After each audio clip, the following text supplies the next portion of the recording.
citation, our top 10 construction citations started off with fall protection, 6,307 violations. That's been the biggest thing for, I think, the last 14 or 16 years. HAZCOM became the second one. Ladders, respiratory protection, lockout, tagout, powered industrial trucks, forklifts, fall protection training requirements. They even broke that out, and that ended up in the top 10. Scaffolding, personal protective and life-saving equipment. I think we're going to see this move up the chart this year with the new standard talking about making sure that PPE fits the employee. We're going to see a lot of citations around that because we still see a lot of people in high vis gear that come down to their knees or just way too large for them. We have fall protection stuff that's just not fitting correctly, glasses that are sliding down their face. All that stuff is going to get wrapped up into that new standard about making sure your PPE fits your employees. Scaffolding, again, that's number seven, or I'm sorry, number eight. PPE, and then machine guarding. Grinders still need guards, although everybody thinks they're optional. They're all still there. So that's your top 10 citations. If I can make this thing click through, there we go. Maybe penalties. We haven't seen what our 2025 adjustment is, so we're still working off of 2024, $16,131 per serious citation. Failure to abate is that same amount per day. So if OSHA says they send you something, it has to be taken care of. You do not fill out the abatement, they can actually cite you for not filling it out as well as not abating it every day, $16,000. Any willful or repeat. Again, that means, within the past 5 years, you've had that same citation in your company. Doesn't matter where in the country, but you've had that citation. That becomes 161,323. We're looking at that probably to go up to the mid 16s range this year. We will see. 2016 is when they turned it on from $7,000 and did an increase every year. So uh, there we go. OSHA emphasis programs. If you go on OSHA.gov, you can look up what's called an emphasis program. That's one reason they may come out to visit you. Okay. How many people on here have had an OSHA citation? Raise your hand on your screen. Ever been part of an inspection? Nobody. Oh, a couple of heads are shaking. Cool. Um, how'd that go for you? I see Scott shaking your head. How'd that go for you? Well, it was on actually two different Clark job sites where they came in and did sort of your normal, we're checking in on you kind of thing. The last one, the last job site was atrocious, and the OSHA guy came in and was like, "Oh yeah, everything's fine." Then he waited from June until just before the end of the year to call us out and say, "Hey, I need your OSHA 300 logs. I need your this. I need your that." And we gave it to him, but it took him 6 months to get it to us. So I don't know if I mean, I know we have to provide it, but I don't know if there's some way to kind of ding them on the fact that they were slow in the uptake, and he just kind of ignored it. I feel like his bosses were like, "Where's this?" And he's like, "Oh, I'm gonna make them do it now." But yeah, they came on site, and he walked on site. I think he walked 3 floors and was kind of like, "Okay, everything's fine." And you'd have to be blind to see that everything wasn't fine. But that's just how that went. Yeah, and a lot of times the person you're dealing with out there, and you'll find this out, is the person that you're dealing with in the field isn't the one that's going to cite you, right? They're building the case. So they're going to take the pictures, they're going to do all the footwork, they're going to gather all the data, and then they're going to take that back to their area director. And the area director is the one that actually tells them what you're going to get Yes, cited for. I Um, got you. be very careful when you hear, oh, everything's great, because exactly that. All of a sudden, 6 months later, you get a citation in the mail, and there's, a laundry list of stuff that should have been taken care of. And that's all Right. within OSHA's rights. So Okay. All right. So understand, no recourse on that one. No shouting and not screaming to about it. them, not to Okay. them. I So, won't. I'm not gonna do it. But I got you. right. I got As I tell everybody, it doesn't cost OSHA to be wrong. It costs you to be right. So make sure that you're doing the right thing. One reason they come out again is the emphasis program. Here's some emphasis programs up. Heat, there is a specific standard now. This presentation was done last year as well, but fall protection is always there. Trenching excavation is always there. Coronavirus is still around. Silica is still another national emphasis program. National emphasis program means if the ocean inspector sees any of these issues or gets a call about any of these issues, they can come directly to your site. OSHA can't just come to your site without some reason, right? So they look at a national emphasis program or they look at the fatal four: falls from, struck by, caught between, electrocution. So if you're working out there on the face of a building on scaffolding, for instance, and it's not right, that's just a big come on in sign. All right. Employee complaints, accidents, those are other triggers for OSHA. Okay. So we're going to get into that in just a second here. OSHA has state plans. In our area, we have Maryland, which is a state plan. We have Virginia, which is a state plan.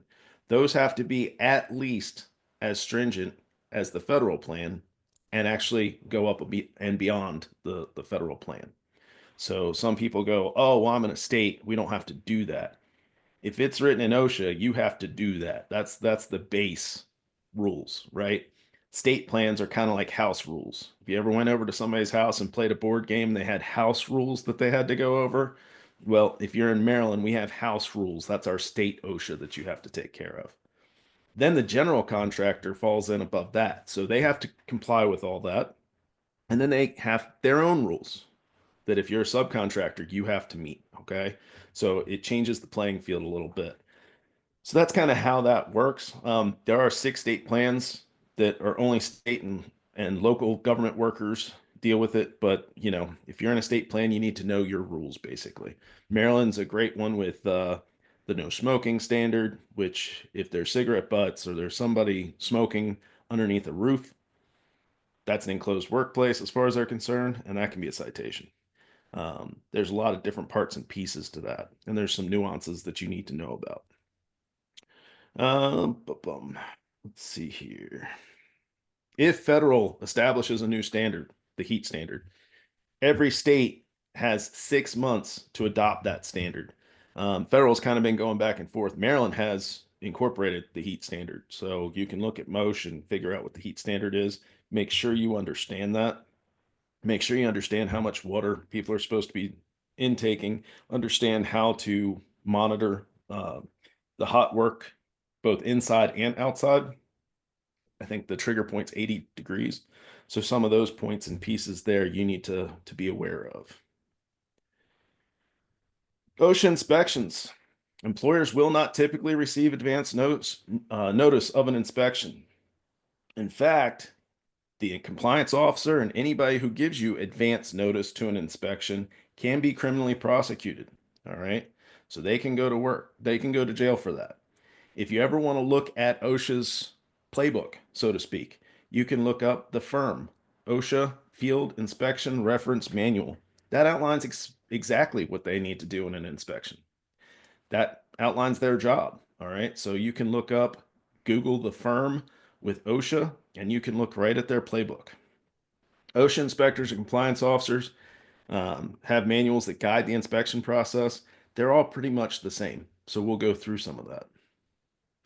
There are very few times that they'll give advance notice. One of those is, if there's apparent imminent danger, they'll take care of the imminent danger. And then they may say, you need to get this fixed. We'll be back tomorrow. We expect full compliance. They may let you know.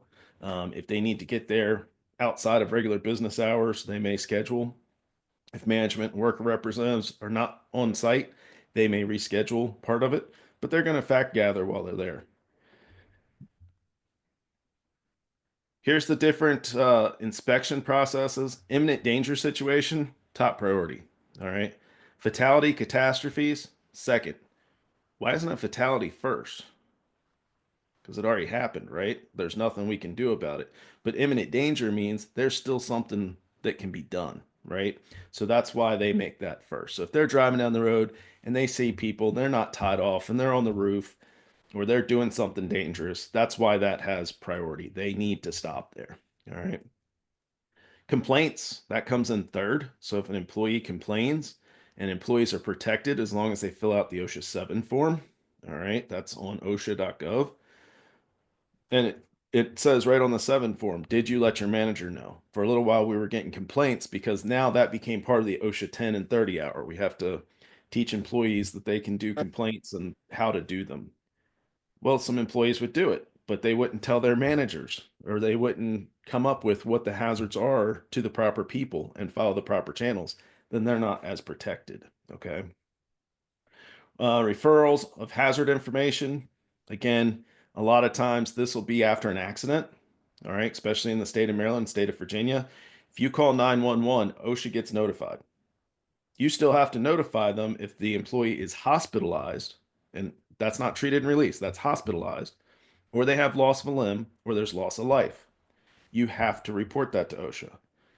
911 will report that to OSHA too. If the emergency response comes out, you're guaranteed that OSHA already knows about the accident, but you still need to file and let them know. All right. That's the employer of the employee affected. Doing abatement follow ups.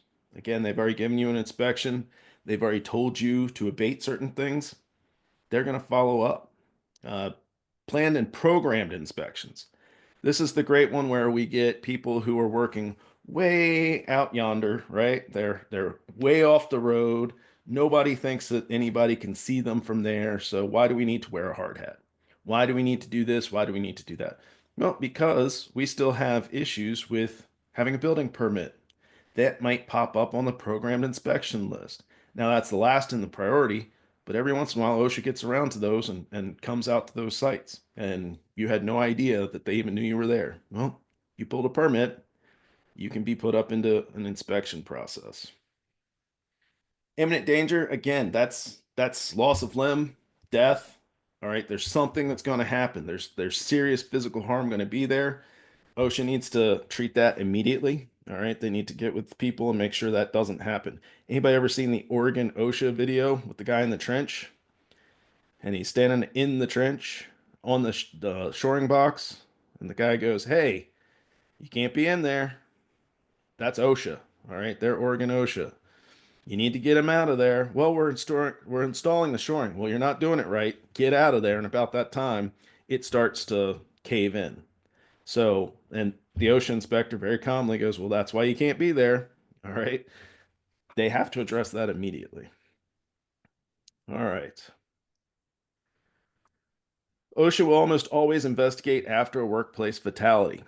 Always have a plan for the big F. We hope there's never a fatality. But if there is, we need to have a plan. Part of that may be who deals with OSHA. All right. How do we deal with the site?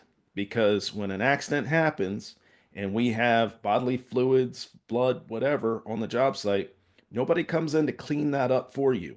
That becomes a process that you need to figure out now. That's one thing that kind of throws people in these bad instances. Number two, I'm a consultant, so when people call me and they go, "Oh, it's a bad day," I shut them down right away and say, "If you think it may be fatal, do not say another word. Call your lawyer and have them call me." Why? Because the lawyer can protect a certain amount of the information that I'm going to gather during my accident investigation. All right. Again, you hope to never be there, but you need to know the difference and have a good OSHA lawyer on speed dial. I highly recommend that. Also, have a plan. Who's running that site? And this goes for any OSHA inspection. Is it somebody who likes to talk a lot? Is it somebody who wants to tell you every detail that you go out? OSHA loves those people. You know why? They don't have to do their job. The person who tells them everything will do their job for them, okay? We don't want those people dealing with OSHA as much as possible. We want people who can be factual, keep everything short, not take anything personal, okay? So we're going to get into some of that as well. Fatality or catastrophe, again, OSHA's coming in to investigate what went wrong. Where was the failure in the process? How do we make sure this doesn't happen to somebody else? So that's why they're there. You cannot go through and move and alter and change the scene because it doesn't look good for you. It already happened. All right. So unless the authorities tell you, or when EMS shows up, they're gonna move everything out of their way. You need to keep it as contained as possible. Expect media to arrive. You don't even need media anymore, do you? Everybody has one of these guys, right? Everybody's out there taking videos. I can tell you from one of the last fatalities I ran, there was probably 40 people on the job site slowly driving by with their video camera, videoing what they should not have been videoing. They had no place. So understand, how do we deal with that? You need to have a plan in place now before something like this happens. Am I going too fast for anybody, or we're good? I'm going to assume we're good unless I see something pop up. Complaints. Employees can anonymously file a complaint with OSHA if they believe things are unsafe. OSHA may do basically a check-in and say, hey, we had this complaint, prove to me otherwise, or else we're coming out.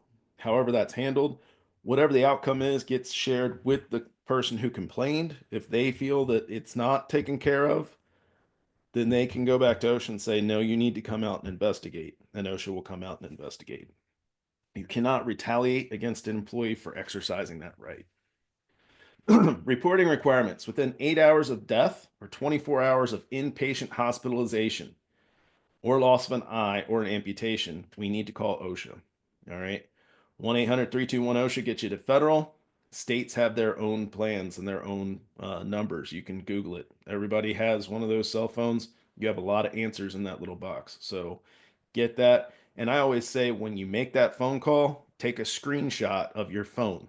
We had a fatality Christmas, 2 or 3 Christmases ago. And, the biggest thing the OSHA compliance officer was hung up on was the fact that they didn't notify them within 8 hours. Number one, they went to the hospital hoping they would live.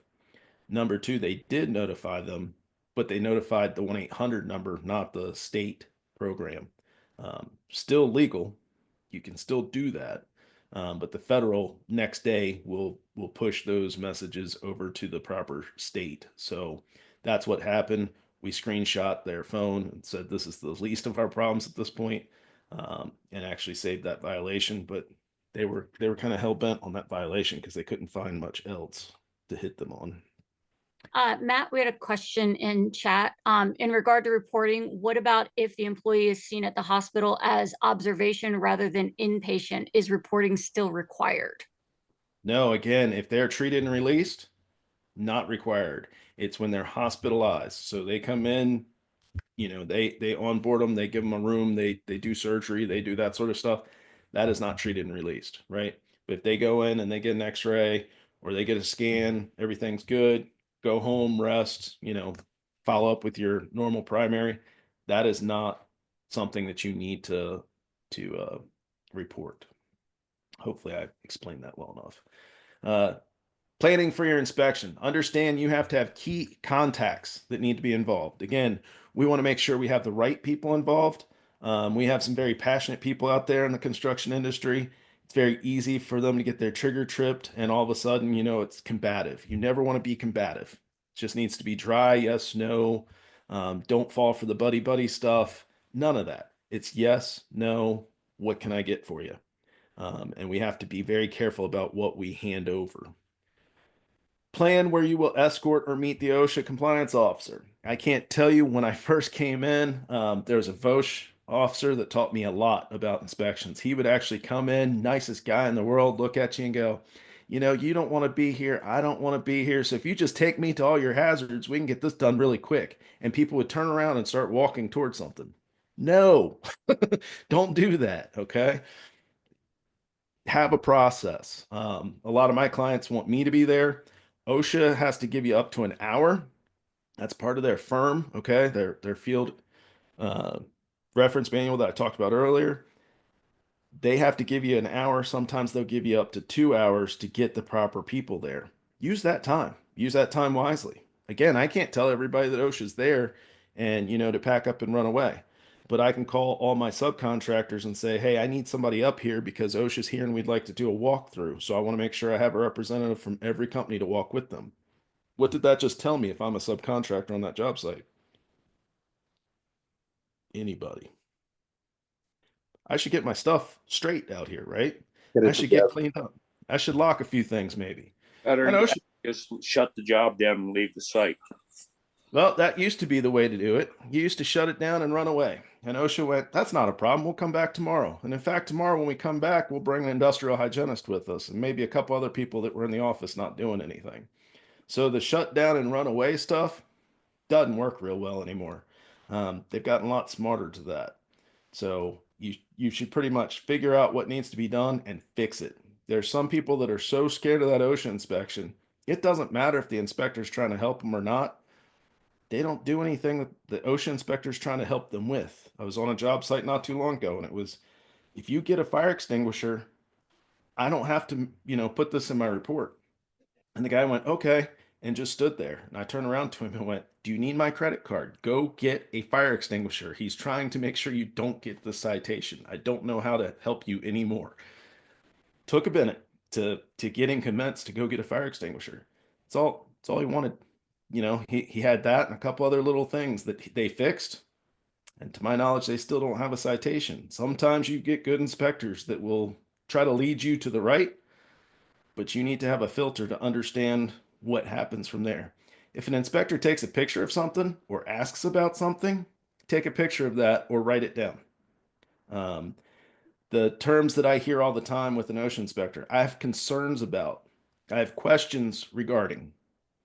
That usually means these are the things I'm looking at citing you for. All right. I can't tell you how many times we get construction hearing where I get calls from the people on the job site that said OSHA was out here, but everything was great. I'm going to guess that's a no. They go, oh no, they said everything looked great. No big deal. I said, did they have any questions or concern about anything?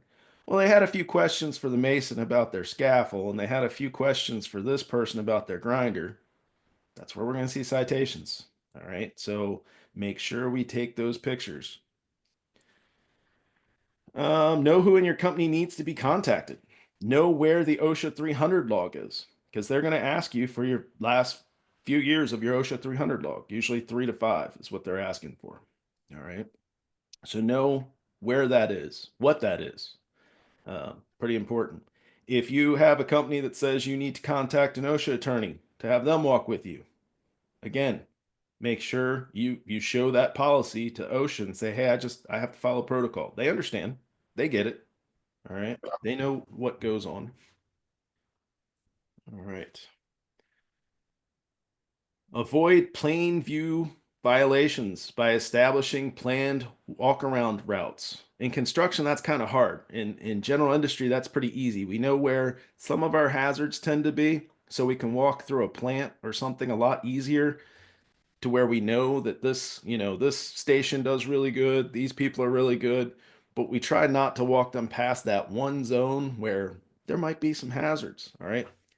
You need somebody on site that knows that site well enough to take them through. Where are the people that look good? What are they doing correctly? And keep moving them through the site that way. Advise employees they have the right to speak or to not speak to OSHA. That's up to them. They can request a representative to sit in on the interview.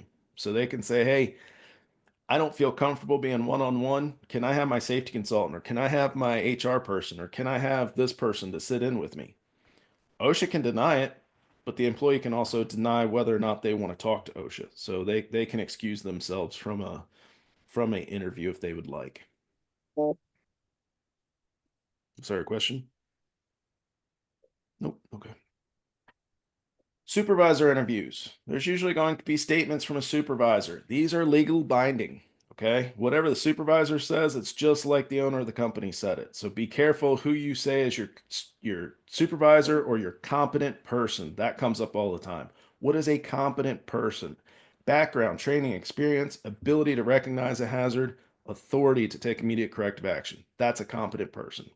That does not mean they had a certain competent person class. Yes, I teach competent person level training, but it's up to the employer or the owner to give that employee the term competent person, because that's just like them speaking. So if you have a hothead who's a competent person, that may not be the greatest idea. All right. You want to make sure you have competent people who can see a situation and take immediate corrective action. That's a requirement by OSHA all the way around the standard.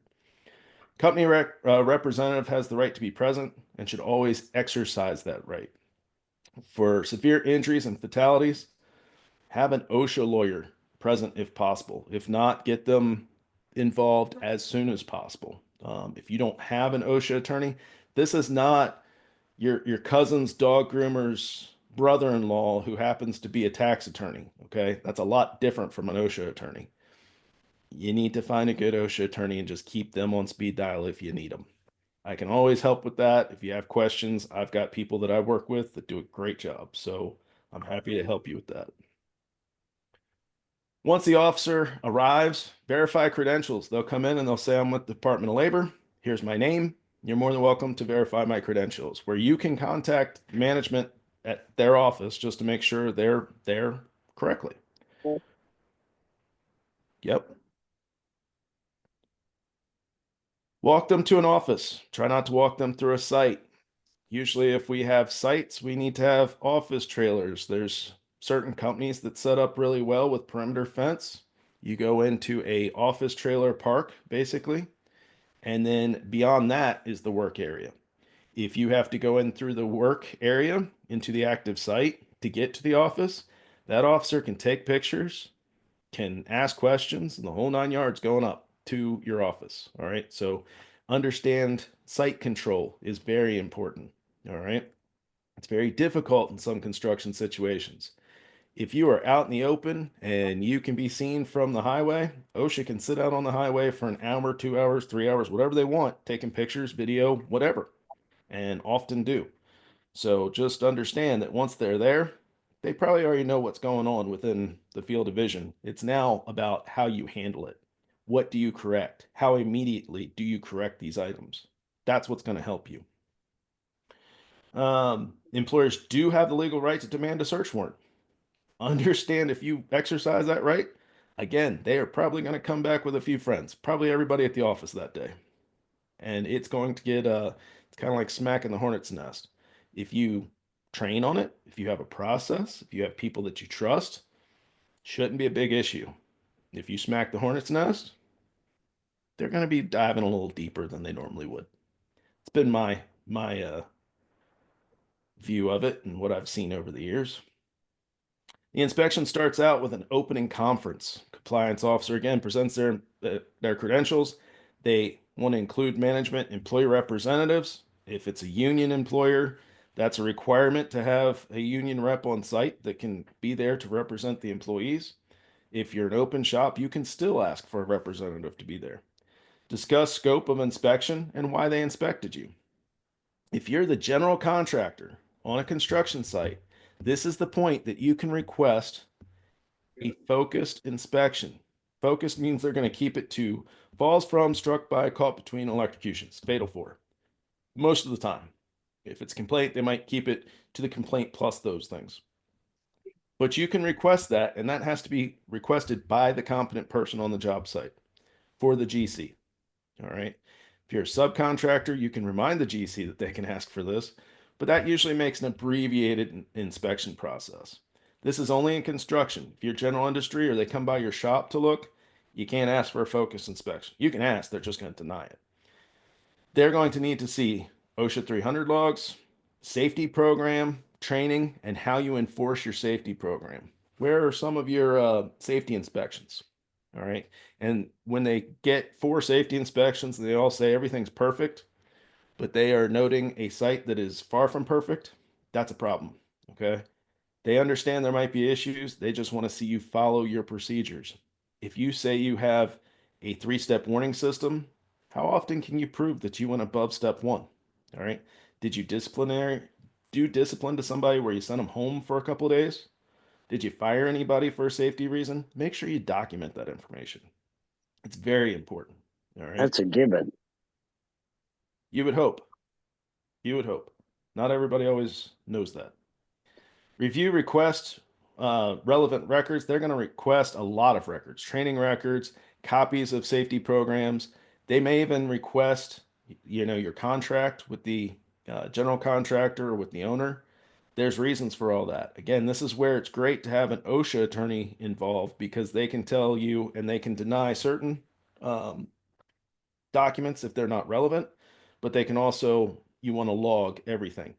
I always ask my clients to tell OSHA that's great. We'll be happy to comply as much as possible, but please give us written record of what you would like, so we make sure we give you exactly what you're looking for and not just what we remember on the job site. Before the compliance officer begins the inspection, GC and each contractor will normally be asked to select a representative to walk with the inspector. Again, if it's a union job, they'll have a union rep there. Employer representative can accompany the inspector at all times during the walk around. During the walk around, observe the conditions, consult with employees privately if necessary. That's what the compliance officer can do. They can take photos or videotape. They can take air and noise samples, survey and engineering controls. They will survey your engineering controls. The scope of the walk around is limited to the scope and purpose of the inspection. Again, if it's a focus for, again, they're going to look at falls, struck by, caught between electrocutions. They're not going to look beyond that. If they do see some things beyond that, they're not bad. They'll probably just ask you to take care of those, but they won't make them part of the inspection. If they get there and it's terrible, they will tell you that we are done with the focused inspection and we are now doing a wall-to-wall inspection. That's not a good sign, FYI. All right. OSHA officer will point out unsafe or unhealthy conditions. They can't tell you how to do it. They can give you ideas of how to do it, but they can't tell you how to do it. So if you say, well, tell me, if I do exactly this, will I be okay? They can just refer you back to the standard. It's kind of a slippery situation for them. But usually most officers are pretty easy to get along with. Compliance officer will take notes and pictures or videotape. Do the same thing. If they ask questions, again, write those down. You should try to get matching set of photographs from the same angle. Oftentimes, if I'm there, I will take pictures of OSHA taking that picture, and then I'll take the same picture as OSHA.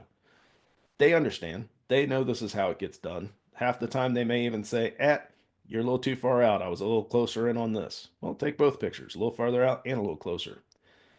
Take additional photos from other angles that may support a defense of the citation. It's amazing what a picture can look like from one view. When you blow it up, it's not really a bad violation. But when you focus on one thing, it can look like a violation. So it's very important to take those double photos. Far out, focus in.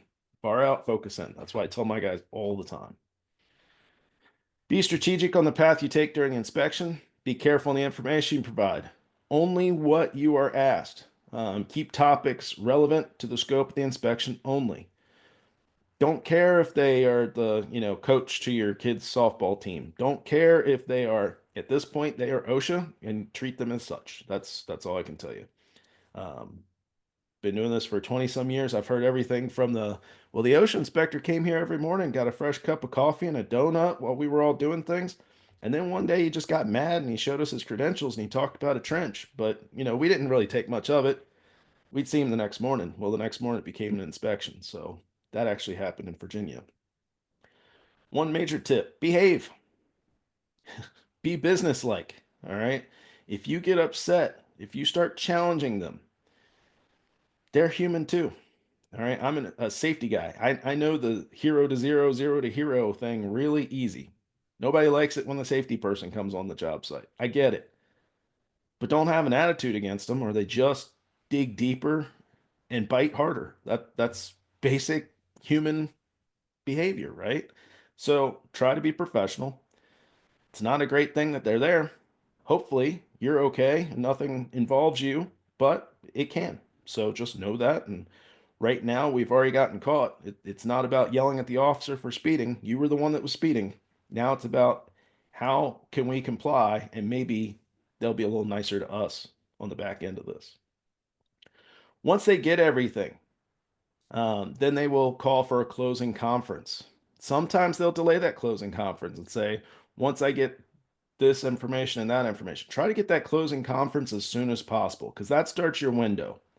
Earlier, somebody asked, well, can't we ding them because, it took them 6 months. They have 6 months from the end of the closing conference to send you a citation. So if they left it open and it's 3 months later and they're still asking you for information, ask them specifically, when will the closing conference be? Because you need to set that date so that you can try to get it done. While they're on site, they may go, well, everybody's kind of leaving today. I'd rather come back tomorrow and do the closing conference. If we can we go ahead and do the closing conference now? is the next thing I ask.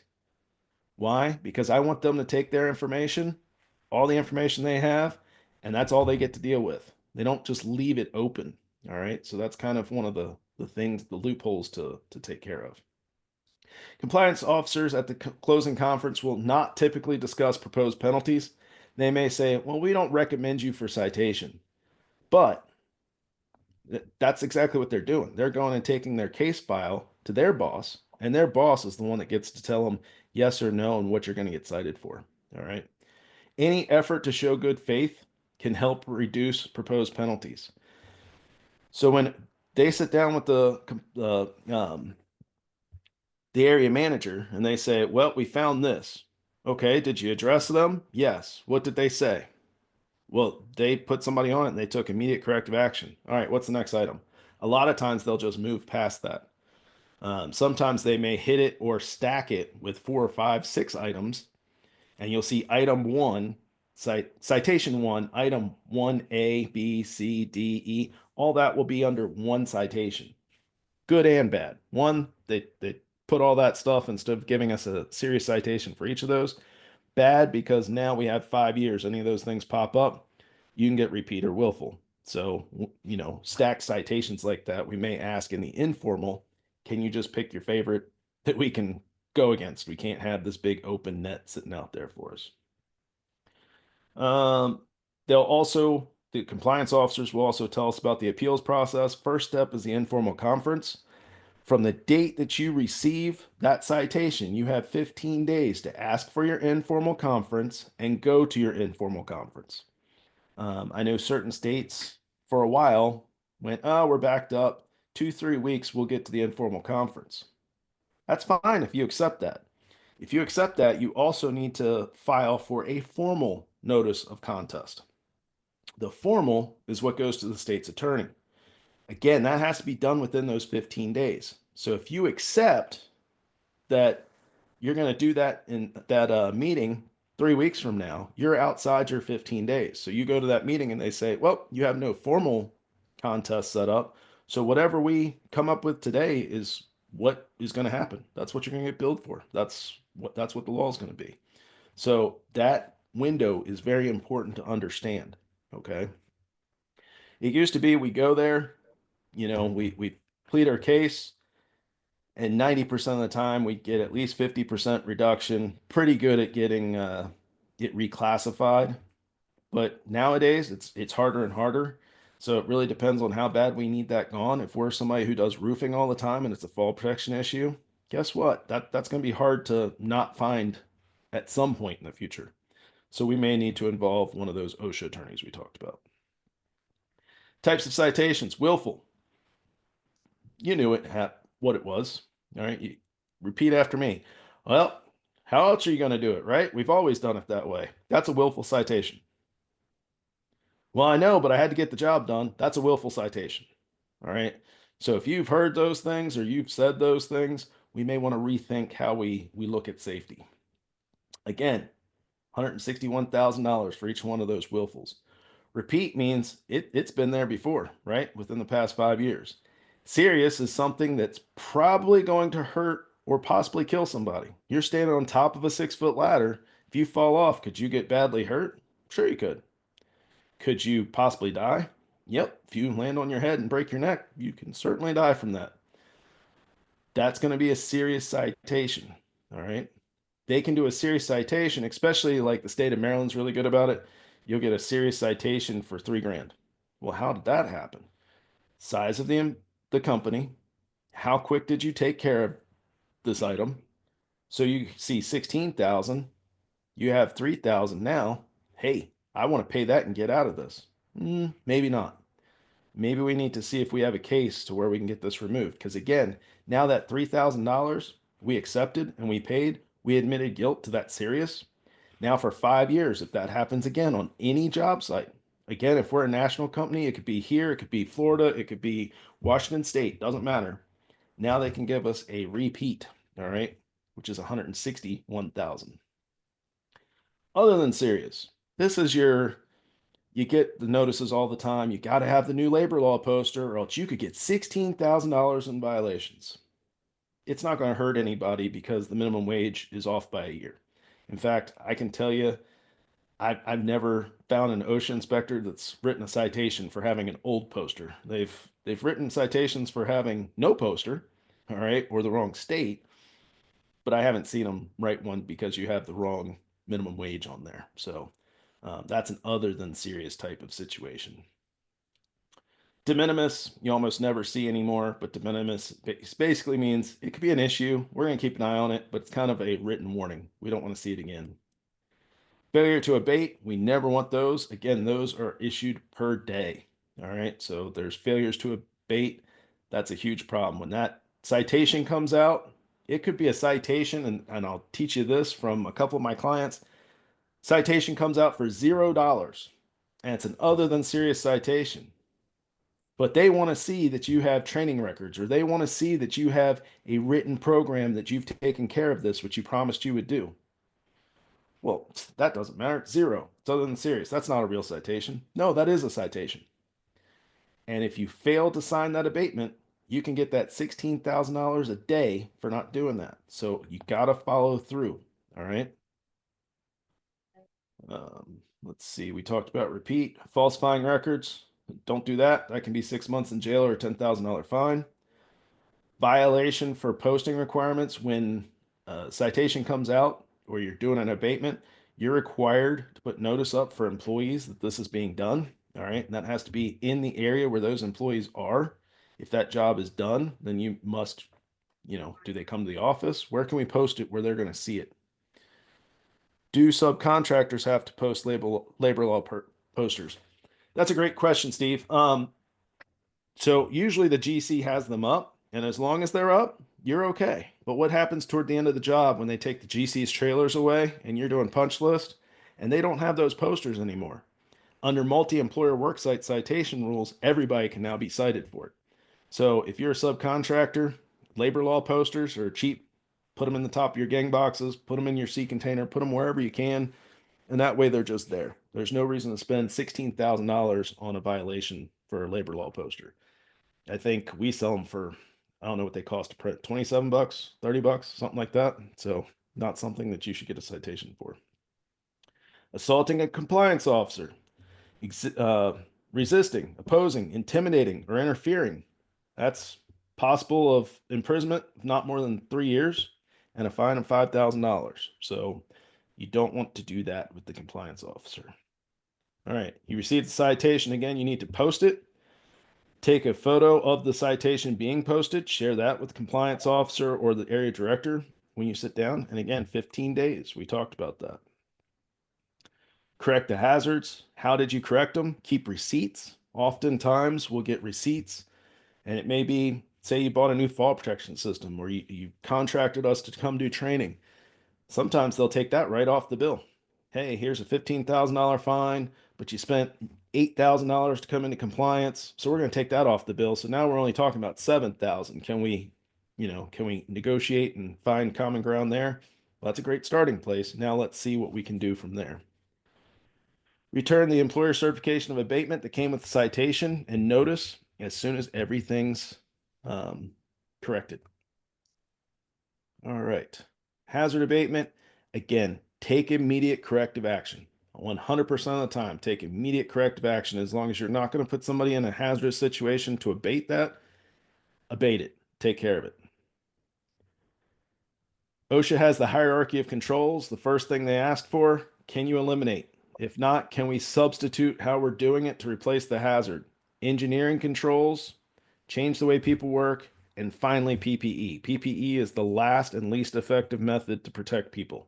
Okay, so that's how OSHA takes a look at everything. Elimination, it's exactly that. If you have a deadly snake there, how do we eliminate it? We get rid of it. All right, that's me to a T. I'm not a snake lover, so that's a bad thing. Get rid of it. If you have a noisy piece of equipment, but now they make something that's a lot quieter, maybe we just change it out. All right, or maybe we start substituting that stuff. They have noise reduction blades, saws, etc. So, know that with tools moving forward. Substitute, again, when in doubt, sub it out is what we always say. If you don't know how to do it safely, hire somebody who does. All right. If you're not an abatement contractor, don't go try to abate lead and asbestos. You need an abatement contractor with the proper programs and the proper medical surveillance, etc. Engineering controls. Again, do we have guardrails we can put up rather than just hooking everybody to fall protection? Administrative controls, training. Training's going to be a big one.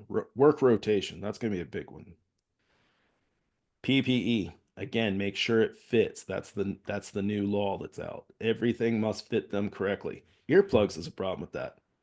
Our ear canals are not the same. All right, so now you have those double cone shaped earplugs if you're using disposables. Making sure it's the proper noise reduction in our R value. All right, make sure Google how to calculate proper NRR value so we make sure we're getting the proper earplugs if we're above the 90 decibels. Okay, so we get them back under the target range. Fix the hazards. If OSHA says you have 5 days to correct it, but it's going to take you 3 weeks to get the materials there to correct it, you may ask for that in the informal and say, right now I need a longer abatement window, or call them and get that, but make sure you have it in a letter. How many times have you heard, oh, I talked to OSHA and OSHA said that's okay? Great. Where's it at in the letter? Because if the OSHA book says one thing and they didn't give you a letter saying anything else, it's like they never said it. So never trust anybody unless it's in writing. Notify employees who were exposed to the hazard. Again, it's got the same information that OSHA received, and tag movable equipment to make sure that they know that there's a hazard there. Informal conference is exactly that. We talked about that. That's usually going to be the area director, whoever you want to bring in. Formal conference, again, you're going to deal with the state's attorney. It's not uncommon for them to want to settle before you even go in front of that state's attorney. So they'll tell you at the informal, nope, we're nicer than they are, but honestly, they probably settle more often than not. Department of Injustice involvement. If you are knowingly putting somebody at risk, they can involve the Department of Justice. This can now be a crime. Okay. So, putting people in a hazardous situation knowingly, that can lead you to jail time. So we got to be careful of that. Document all your safety training, even if it's just a safety brief, a toolbox talk. You're just going over a new chemical with everybody. Document it, get signatures, take pictures if you can. Keep your 300 form up to date. We're going to go over that next. Discipline, any and all safety related discipline policies. Have written and updated safety programs. You should be going through those safety programs annually. If you have a safety program and it has a copyright from 10 years ago, it's time to get a new safety program. All right, keep it within a year. If you have dates in them, make sure those dates are within a year or two. If you have a date in your safety program that's more than a few years old, you may want somebody to look at that. Maintain copies of safety inspections. Even if you're using a third party like myself or insurance companies, we give you a safety inspection. Make sure you keep that information. Have a plan in place for how to deal with OSHA when they arrive. Is there any questions? I know we're right up against time on the next one, but we got a few minutes. You can unmute yourself and ask away. Nothing? Did I miss anything on the chat? Nope. Perfect. We like that. Yeah. Again, Well, if there, go ahead. no, you go ahead. Again, if you have questions about OSHA, take my number down. Actually, I'll give you my cell phone number because most likely I will not be in the office. So I'm going to message my cell phone number here. If you have a question, just reach out. I'd rather you ask a question than have a problem and get in trouble. So there's my cell. All that I ask is if you're going to ask a question, try to take a picture. I get calls all the time. Hey, Matt, how can you tie off to this? I don't know. I'm not there with you. I can't see what you're looking at. So shoot me a picture. I'll try to help you. But that's really it. All right.